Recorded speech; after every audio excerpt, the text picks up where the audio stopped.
بھائی جب آپ آسٹریلیا میں آئے ہو تو کچھ پیپرز پہ آپ نے سائن بولتے کیوں نہیں؟ انہوں نے ایسے ہی اٹھا کے بھیج دیا آپ گئے ایمبیسی کہ یار میں آسٹریلیا جانا چاہتا ہوں. انہوں نے کہا چلو یہ ٹکٹ پکڑو اگلی فلائٹ سے آپ آسٹریلیا. کچھ تو سائن ہی ہوں گے نا. چشمہ لگا کے پڑھے بھی ہوں گے آپ نے, نہیں بھی پڑھے ہوں گے تو پتا تو ہوگا نا کہ یہ لا ہے جس کو میں نے فالو یہاں پہ آ کے کرنا ہے. تو میرے بھائی جب پیڑے کھانے کا ٹائم آئے تو آپ گورنمنٹ سے ساری سہولتیں لیتے ہو, جب اپنی ذمہ داریاں پوری کرنے کا ٹائم آئے تو آپ ڈنڈی مارتے ہو. تو ہو سکتا ہے آسٹریلیا کی گورنمنٹ سے آپ بچ جاؤ, قیامت میں اللہ کے عذاب سے آپ نہیں بچ سکتے. معاہدوں کو پورا کرنا یہ انسانوں کا آرڈر نہیں ہے, یہ جس نے ہمیں بنایا ہے اس کا آرڈر ہے. سمجھتے ہو کہ نہیں سمجھتے ہو؟ تو یہ کام بھی آپ نے یہاں پہ کرنا ہے. اور انٹیوں کو نہیں دیکھنا, وہ 3-4 کو بار بار بتانا پڑ رہا ہے نا. اور تیسرا کیا کام آپ نے کیا کرنا ہے بھائی؟ شراب کے قریب نہیں جانا. انما الخمر والمیسر والانصاب والازلام رجس. اللہ کہتے ہیں پلید ہے, ناپاک ہے, نجس ہے. آپ اس پہ کتنے خوشنما لیبل لگا دیں, انسان کی ڈپریشن دور ہوتی ہے, یوں ہو جاتا ہے. بھائی اللہ نے کہہ دیا, جب صحابہ نے جب مشرکین نے کہا نا کہ اس میں تو کچھ فائدے بھی ہیں, ریلیکس ہو جاتا ہے نا انسان, غم بھول جاتا ہے. تو اگر غم بھولنا بری بات ہے کیا؟ اتنی بڑی ٹینشن جس کے لیے آپ کو میڈیسن لینی پڑ رہی تھی, ڈاکٹروں کے پاس جانا پڑ رہا تھا, کاؤنسلنگ کرنی پڑی تھی, آپ کو سائیکولوجسٹ آپ کو گھنٹوں گھنٹوں بٹھا کے اس سے ایک پی کے فٹ فاٹ ہو جاتا ہے آدمی. کیا کرتے ہیں؟ ٹینشن سے بچ گیا کہ نہیں بچ گیا؟ ٹینشن تو بڑھ گئی. تو یہ ایک سوال مشرکین نے کہا تھا کہ ہم جب پیتے ہیں تو پھر سیٹ ہو جاتے ہیں, بہت سارے کام کر لیتے ہیں. اللہ میاں نے ہمیں لاجک پیش نہیں کی. اللہ میاں نے کہا اثمہما اکبر من نفعہما. یہ جو جوا اور شراب ہے نا, ان کے نقصانات ان کے فائدوں سے, اس کا گناہ اس کے فائدوں سے زیادہ ہے. گناہ یہ کہ اللہ ناراض ہوتا ہے. اب کتنے بھی فائدے ہوں, بھائی ناراض کون ہو رہا ہے؟ اللہ. بس یہ نقصان ہمارے لیے کیا ہے؟ بولو. تو میں خواتین کو بھی کچھ باتیں بتاتا ہوں. بھائی خواتین بھی ہماری یہاں کے کچھ خواتین جو بیان نہیں سن رہی, وہ بہت لبرل ہو جاتی ہیں.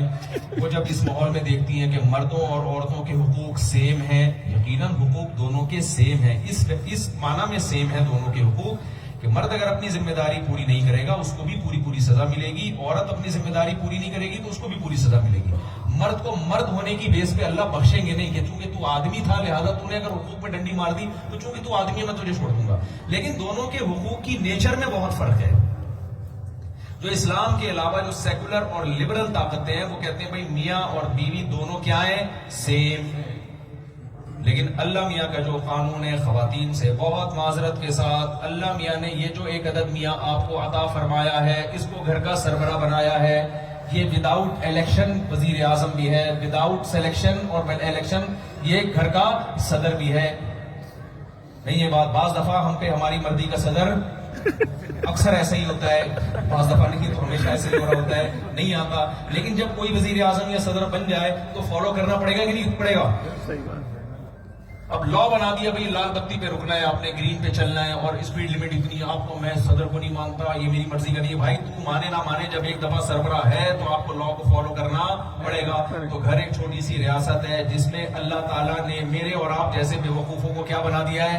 صدر بنا دیا ہے. اب ہماری عورتوں پر لازم ہے کہ وہ ہماری گھر کے اندر بولو اطاعت کریں, عزت بھی دیں اطاعت بھی کریں, معذرت کے ساتھ. اس بہانے شاید کچھ عزت ہو جائے بھائی.